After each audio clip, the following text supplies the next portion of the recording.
Okay, hello everyone. So we're going to talk today about making a Joseph Cornell inspired box. I'm using for the purpose of this video a box that I have personally. It is a wooden display box. I'm using that to prop it up at the moment. It actually, just a nice wooden box, little hinge on it. That was actually only £4 from the works online. If you do want to get yourself a box or a container to work in, then you can get, this is an extra large, I think, or a large. This is a large box from the works, £4, not too bad. But obviously you can work with anything you have at home. Be creative. You might decide to use a drawer temporarily. You might decide something you can open up, a suitcase. Consider what you might want to use. Now, just for the purpose of this video, I'm just wrapping my box at the moment in my background. Obviously, if you're going to make this a final outcome, I would paste this down and glue it. If you can get some Mod Podge or something like that, it's varnish, that'd be fantastic. Bit of decoupage. I want to use this box for something else, so I'm not going to stick it down right now, but I want to give you a general idea of what it could look like. Now, the first thing you want to do when you start your Joseph Cornell inspired slide box, or Hafez inspired box, is you want to consider your theme. So what are you creating this on? I'm going to do an example one on travel, a chosen theme on travel, but obviously you can pick the theme that's relevant to you. So to start off, I've got myself this kind of world map tissue paper, something I had lying around. Obviously you could order something if you want to. You don't have to use found objects. Obviously you could draw backgrounds. You could quite easily put some paper into this or sketch straight into the box if you wanted to. If you've got any kind of wallpapers or wrapping papers lying around that are going to be relevant, you could use those. You could also just paste magazine pictures into it. So do have a think about the background. Background and the surface is going to be important. You could just leave it as an empty box, but consider your reasoning for it. Newspaper as well, you could paste into there. Do consider why you're doing that. Okay, and what even the meaning. Everything you choose to put in this box now is going to have a meaning. So I have my map background in here. So if I'm doing a version of travel, the first thing I've done is gone around and thought of all the things I have available. Luckily I'm a little bit of a hoarder. So I found lots of old tickets. I have a plane ticket here, which I thought would be quite good. A couple of plane tickets actually. Some old scraps, ticket stubs from places have been, you know, some tickets to some entry museum-y places, some receipts from different countries. So I'm going to be using those to paste in, and they could form my background, realistically. I also have a couple of magazines, and as Joseph Cornell does, I thought I could go through my magazines, pick out some pictures that are relevant, cut them out, and we'll start using them to form our box. So I'll have a flick through here and choose a couple of relevant images. Okay, so you can see my box is starting to take some shape now. I've absolutely covered my side in objects. I just want to explain a few things of I'm picking and why. Obviously, this is going to be completely different for you. So I started off going through my magazine and I found these little pictures of this little person here, little person sailing a boat, and a scene actually from a different picture of these kind of mountains in Vietnam. What I thought was really lovely about that is it's kind of like he's swimming towards the mountains, he's got a destination, he's going somewhere, it's a little bit mysterious. I had a plane ticket and I thought that would work quite well as almost like a blue sky, a blue background. So that's kind of sitting just behind the mountains as if it's a background, but it's actually just one of my tickets. I used one of my, like a restaurant token, but I quite liked how there's little buildings drawn into that. So I thought that works quite well for that idea of a place, a space.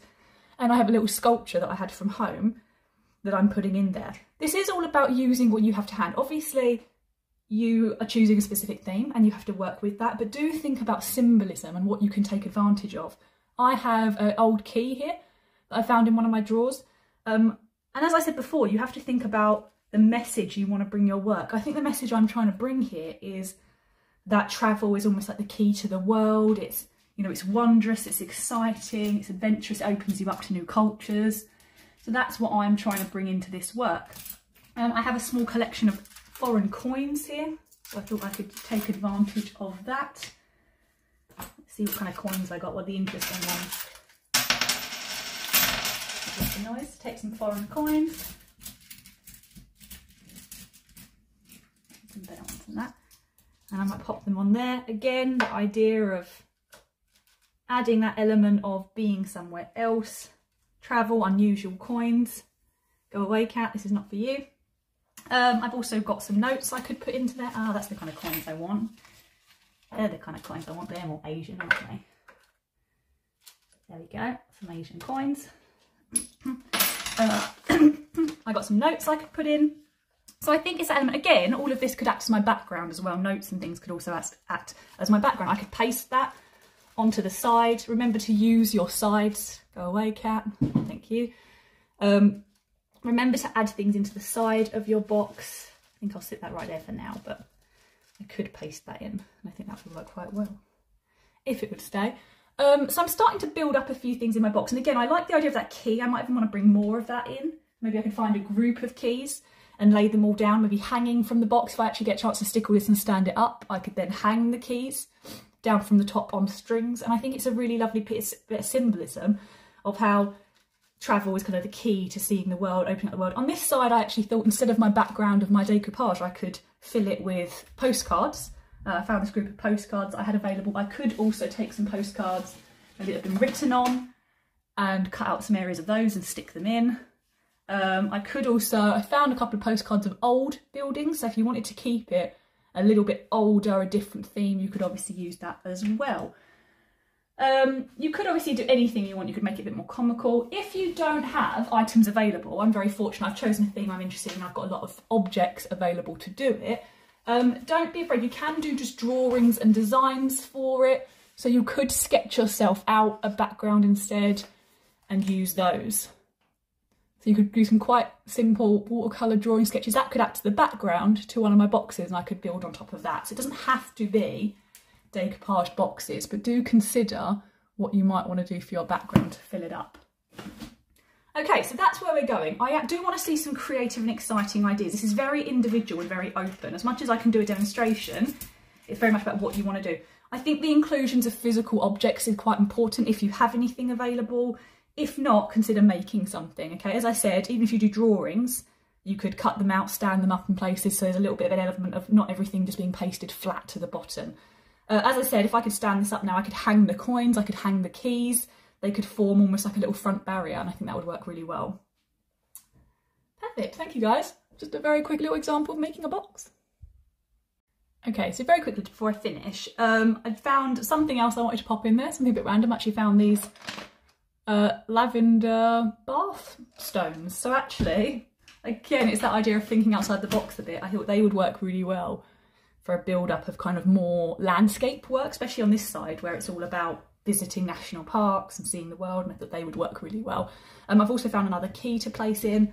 As I said, glue it all down, stand it up, have things hanging, have things approaching.